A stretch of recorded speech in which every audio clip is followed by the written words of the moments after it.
اعوذ باللہ من الشیطان الرجیم بسم اللہ الرحمن الرحیم۔ صرف 10 سے 12 منٹ کی آپ سے گفتگو ہے، اس کے بعد انشاءاللہ دعا ہوگی۔ میں 10 منٹ کے لیے صرف آپ کی توجہ چاہتا ہوں۔ اللہ تعالیٰ آپ کا آنا مرحوم کے لیے بخشش کا باعث بنا دے۔ توجہ چاہتا ہوں، ہمارا یہاں بیٹھ کے جو ایک ایک عمل ہے وہ اصالِ ثواب کے لیے ہونا چاہیے۔ آپ نے بے شمار مرتبہ اپنی زندگی میں یہ آیت سنی ہے کہ ماں باپ کے سامنے اف نہیں کرنا۔ اف کسے کہتے ہیں؟ امام راضی فرماتے ہیں کہ ماں باپ اگر اتنے بوڑھے ہو جائیں کہ وہ بولو براز پخانہ بھی بستر پہ کر دیں، اگر اولاد اپنے ناک کے آگے کپڑا رکھ کے صفائی کرے اور ماں اور باپ کے دل سے صرف یہ خیال بھی گزر گیا نا کہ اولاد کو اس بدبو سے تکلیف ہوتی ہے، تو یہ بھی لفظ اف ہے۔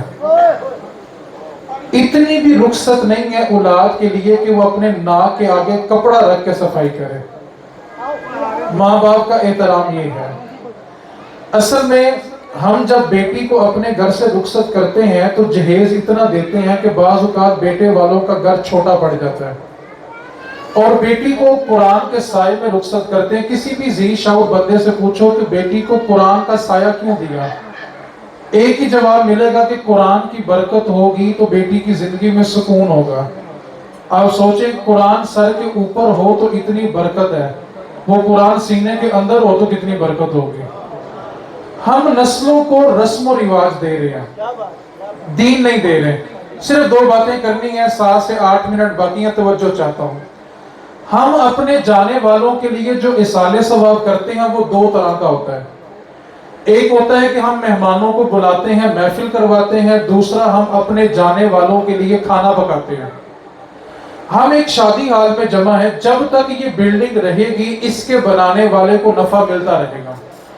کسی بھی وجہ سے اگر اس کو بند کر دیا جائے تو بنانے والے کو نفع نہیں ملے گا۔ اصول یہ ہے کہ جب تک چیز ہوتی ہے تب تک اس کا نفع بھی ہوتا ہے، جب چیز نہیں ہوگی تو اس کا نفع بھی نہیں ہوگا۔ اسی طرح آپ اور میں اصالِ ثواب کی محفل میں جمع ہیں، جب تک یہ محفل جاری رہے گی مرنے والے کو ثواب پہنچے گا، اور جیسے ہی یہ محفل مکمل ہو جائے گی تو ثواب جانا بند ہو جائے گا، کیونکہ جب ذکر نہیں تو اس کا ثواب بھی نہیں۔ اسی طرح ہم دوسری چیز ہے کھانا کھلاتے ہیں۔ کھانا کھلانے کا ثواب بھی مرنے والے کو پہنچتا ہے، لیکن تب تک پہنچے گا جب تک کھانا کھانے والے کو ہضم نہیں ہو جاتا۔ جب تک اس کھانے کا اثر اس کے جسم میں رہے گا مرنے والے کو ثواب پہنچے گا۔ 6 گھنٹے بعد، 8 گھنٹے بعد، 10 گھنٹے بعد جب اس کو کھانا ہضم ہو جائے گا تو اس کا ثواب بھی مکمل ہو جائے گا۔ اب ہم نے جو اپنے بڑوں کے لیے اصالِ ثواب کیا، 1-2 گھنٹے کی محفل کی اور 10 گھنٹے کا کھانا جو ہضم نہیں ہوا وہ کر دیا۔ ماں باپ نے ہمیں 10 گھنٹوں کے اصالِ ثواب کے لیے نہیں پالا تھا۔ ماں سخت سرد راتوں میں گیلے بستر پہ خود سوتی رہی، ہمیں خشک بستر پہ لٹاتی رہی، وہ 2 گھنٹے کی محفل کے لیے نہیں تھا۔ ایک بات کو یاد رکھیں، الحمدللہ ہم سنی ہے، ڈنکے کی چوٹ پہ سنی ہے، لیکن ہماری طرف سے مرنے والوں کے ساتھ جو سب سے بڑا ظلم ہوتا ہے وہ یہ ہے کہ ہم نے اپنے مرنے والوں کو چند دیگوں میں بند کر دیا۔ ہم یہ سمجھنے لگ گئے کہ چند دیگیں پکا کے ہم اپنے بڑوں کا حق ادا کر رہے ہیں۔ معذرت چاہتا ہوں، جب ہم محافل میں جاتے ہیں اصالِ ثواب کی تو بڑی لمبی لمبی فہرست آتی ہے، اتنے 1000 مرتبہ یہ پڑھا، اتنے لاکھ مرتبہ یہ پڑھا، اتنے قرآن پاک پڑھے۔ تو ایک جگہ پہ میں گیا تو میں نے ان سے پوچھ لیا، میں کہ یار اتنی لمبی پرچی لے کے آئے ہو، پہلے یہ تو بتاؤ اتنی لمبی پرچی میں مرنے والے کے بچوں نے کیا پڑھا ہوگا؟ ماں باپ یعنی میرا باپ ہے، وہ مجھے پالنے کے لیے مشقت کرتا ہے، مزدوری کرتا ہے، اپنے مالک سے گندی گالیاں میری پرورش کے لیے سنتا ہے، اور جب میرے باپ کو قبر میں میرے پڑھے ہوئے قرآن کی ضرورت ہو تو میں مدرسوں میں جا کے بھی کیوں مانگوں؟ میرے باپ نے میرے لیے اپنے مالک سے گالیاں سنی ہیں، میرے باپ نے مجھے پالنے کے لیے تپتی دھوپ میں مزدوری کی ہے، میرے باپ نے مجھے پالنے کے لیے تھر تھراتی سردی میں مشقت میرے لیے کی ہے، اور جس وقت میرے باپ کو قبر میں میری دعا، میرے قرآن، میری نماز کی ضرورت ہو تو میں مدرسوں میں بھیک مانگنے چلا جاؤں؟ مدرسوں کے پڑھے ہوئے قرآن کا انکار نہیں ہے، ایک پلڑے میں آپ 10,000 قرآن مدرسے کا رکھو، اور دوسرے پلڑے میں صرف سگی اولاد کا پڑا ہوا ایک رکوع رکھو اور فیصلہ کرو کہ ماں باپ کو ٹھنڈ کس سے پڑنی ہے۔ ہم اپنے بڑوں سے ظلم کر رہے ہیں، ہم کر رہے ہیں، ظلم کرنے والا کوئی اور نہیں ہے۔ یار میرے ماں باپ اگر مجھے پالنے کے لیے مشقت کریں تو میرا حق بنتا ہے کہ جب میرے ماں باپ کو ضرورت ہو تو دعا میں مانگوں۔ دوسری بات، ایک بات کو اور ذہن نشین کر لیں، اولاد کے بہتے ہوئے آنسو ماں باپ کی بخشش نہیں ہے۔ اگر کوئی بیٹا باپ کے جنازے میں سسکیاں لے کے رو رہا ہے، ہچکیاں لے کے رو رہا ہے، تو اس کے آنسو ماں باپ کی بخشش نہیں ہے۔ اگر اس کو جنازہ پڑھنے نہیں آتا تو بے شمار جنازے دیکھیں، آگے سگا باپ پڑا ہوتا ہے، پیچھے جوان بیٹے کو جنازہ پڑھنا نہیں آتا۔ ایک بات کو یاد رکھیں، آپ نے اپنی اولاد کو 1.5 کروڑ کا گھر، 50 لاکھ کی گاڑی دے دی، اچھا کاروبار دے دیا، لیکن اگر آپ کے جانے کے بعد آپ کے 3-4 جوان بیٹے آپ کے سرانے کھڑے ہو کے کسی کو ٹیلی فون کریں کہ آ کر ابو کو غسل دے دو، تو یقین کر لینا آپ سے بڑا غریب کوئی نہیں مرا۔ آپ نے زندگی میں کیا کمایا؟ آپ کا 1.5 کروڑ کا گھر آپ کے کام آیا؟ آپ کے بچوں کا کاروبار آپ کے کام آیا؟ آپ نے جو ان کو بنگلہ گاڑی بنا کے دی آپ کے کیا کام آیا؟ چمن بھائی اب تو صورتحال یہ ہو گئی ہے کہ ابو کا موبائل ابو کی نشانی ہے، چیک بک ابو کی نشانی ہے، موٹر سائیکل گاڑی ابو کی نشانی ہے، اور جو ابو کے بدن سے کپڑے اترتے ہیں نا، یوں 2 انگلیوں سے اٹھا کے غریب کو دیتے ہیں، وہ ابو کی نشانی نہیں ہے۔ آپ کس اولاد پر مان کر رہے ہیں؟ اور بھائی جس صابن سے سگے باپ کو نہلایا جاتا ہے نا، یہ اولاد تو وہ صابن اپنے گھر نہیں رکھتی، باپ کے کفن کا بچا ہوا کپڑا اپنے گھر نہیں رکھتے۔ ہم کس گمان میں ہیں کہ یہ اولاد ہمارے کام آئے گی؟ ایک بات کو یاد رکھیں، دنیا جی بھر کے اولاد کو دیں، منع نہیں ہے، دین تنگ نظر نہیں ہے، اور جو تنگ نظر ہو وہ دیندار نہیں ہوتا۔ دنیا رج کے کماؤ، اور اللہ کے واسطے اتنا دین تو دے دو کہ مرنے کے بعد غسل کے لیے نہ ترسو۔ جس اولاد کو آپ کروڑوں روپے دے کے جاتے ہیں، بھلا کیا کرتی ہے؟ توجہ کرنی ہے، 1000 روپیہ اجرت دے کے نا اپنے باپ کو غسل دلواتی ہے۔ آپ کے غسل کی اجرت 1000 روپیہ پڑے گی، صرف 1000 روپیہ۔ آخری بات، اور میں گفتگو سمیٹنے لگا ہوں، اس بات کو آپ نے گہرائی میں سمجھنا ہے۔ بعض لوگ نا بات کا مطلب سمجھتے ہیں، اور بعض لوگ صرف مطلب کی بات سمجھتے ہیں۔ کوشش کریں کہ بات کا مطلب سمجھیں۔ جنازہ اٹھتے وقت جو بیٹیاں غم سے بے ہوش ہو جاتی ہیں نا کہ ماں چلے گئی، باپ چلا گیا، سر کے سائیں چلے گئے، اب پلٹ کے دکھڑے کس کو سنائیں گے؟ ٹھیک 5 منٹ کے بعد نا وہ چاولوں کی پلیٹیں پکڑ کے آوازیں لگا رہی ہوتی ہیں، آنٹی بیٹھو روٹی کھا کے جانا۔ اور بیٹا ابھی اپنے باپ کو دفن کر کے نا گلی کے کنارے آتا ہے، اس کے ہاتھوں پہ قبر کی مٹی ابھی تازہ ہوتی ہے، اور اس کی زبان پہ بلا کیا ہوتا ہے؟ سارے بھائی بیٹھو روٹی کھا کے جانا۔ اور ہم مرنے والے کے بچوں کے ہاتھوں سے پلیٹیں لے کے کھانا کھا رہے ہوتے ہیں۔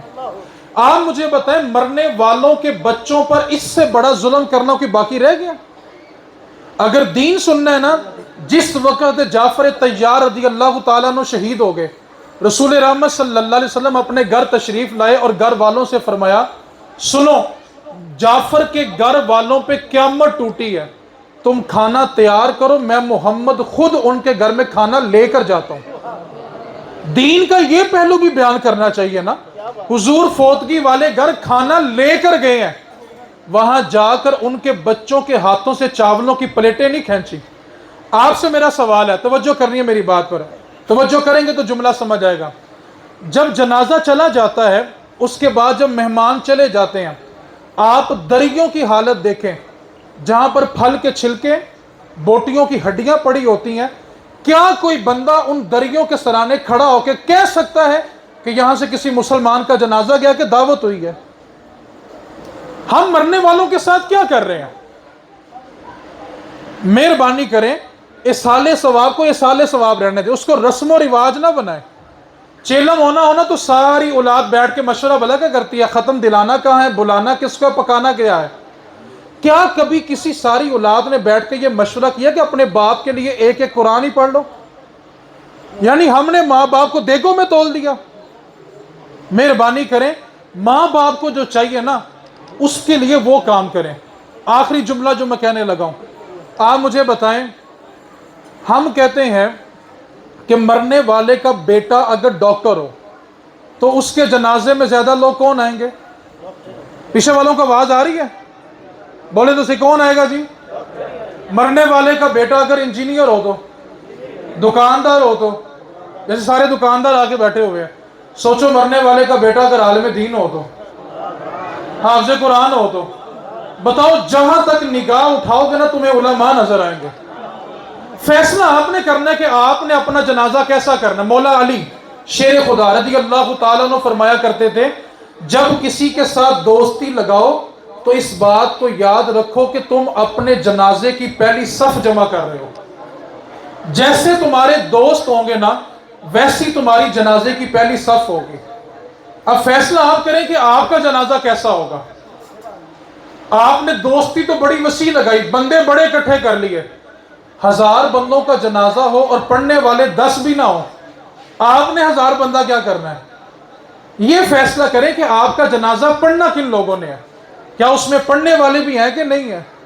آخری جو جملہ میں بات کر رہا تھا کہ آپ اگر کھانا پکانا ہی چاہتے ہیں نا تو ایک بات کو شرعی مسئلہ سن لیں۔ ہم سب سنی ہے نا، اعلیٰ حضرت کو ماننے والے ہیں، فتاوی رضویہ پڑھ کے دیکھیں، اعلیٰ حضرت فرماتے ہیں جس پر زکوٰۃ فرض ہے، جو زکوٰۃ ادا کرتا ہے، اگر وہ بندہ فوتگی والے گھر سے 3 دن جو سو کے ہوتے ہیں ان 3 دنوں میں کھانا کھا لے تو اللہ اس کا دل مردہ کر دیتا ہے۔ فوتگی والے گھر کا جو 3 دن کا کھانا ہے، 3 دن سوگ والے، بس وہ صرف اور صرف فقیروں، محتاجوں اور مسکینوں کے لیے ہوتا ہے۔ 3 دن کے بعد جو مرضی کھائے۔ لیکن میں آپ سے پوچھنا چاہتا ہوں، جب باپ دنیا سے جاتا ہے تو بیٹے کو یہ فکر نہیں ہوتی کہ میرے باپ کا قبر میں کیا بننا ہے؟ اس کو فکر بھلا کیا ہوتی ہے؟ دیگیں کتنی بنانی ہے؟ اور محلے کے بندے اس سے یہ نہیں پوچھ رہے تھے کہ تو بیٹھ کے باپ کے لیے قرآن پڑھ لے، کیا پوچھتے ہیں؟ باؤ جی کنیا کے پرونے آنے، دیگا کنیا کے پکائی ہے۔ فیصلہ آپ کرو یار، آپ اپنے پیچھے کیا چھوڑ کے جا رہے ہو؟ جس جملے پہ میں نے گفتگو سمیٹنی ہے وہ جملہ بس یاد کر لیں، اولاد کو دین دے دیں۔ ہوتا بھلا کیا ماں باپ بیچارے قبر میں حساب میں پھنسے ہوئے ہیں اور اس کے بیٹے اور بیٹیاں گھر میں چاولوں کی پلیٹیں بانٹ رہے ہوتے ہیں۔ میرے نبی پاک صلی اللہ علیہ وسلم کا حکم ہے کہ جب اپنے مردوں کو دفن کرو تو اتنی دیر ان کی قبر پہ ٹھہرو جتنی دیر میں ایک اونٹ ذبح کر کے اس کا گوشت بنتا ہے، اتنی دیر میں مردے کا حساب و کتاب ہو جاتا ہے۔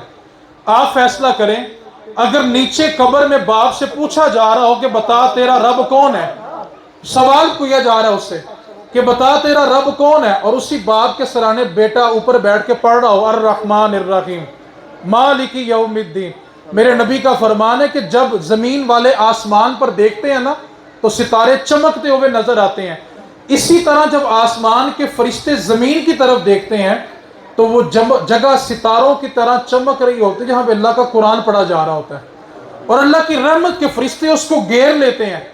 آپ فیصلہ کرو، نیچے باپ سے حساب و کتاب ہو رہا ہے، اوپر بیٹا قرآن پڑھ رہا ہے، اس کا حساب آسان ہوگا کہ نہیں ہوگا یار؟ آپ رسم و رواج دے رہے ہیں، دین دے کے جائیں۔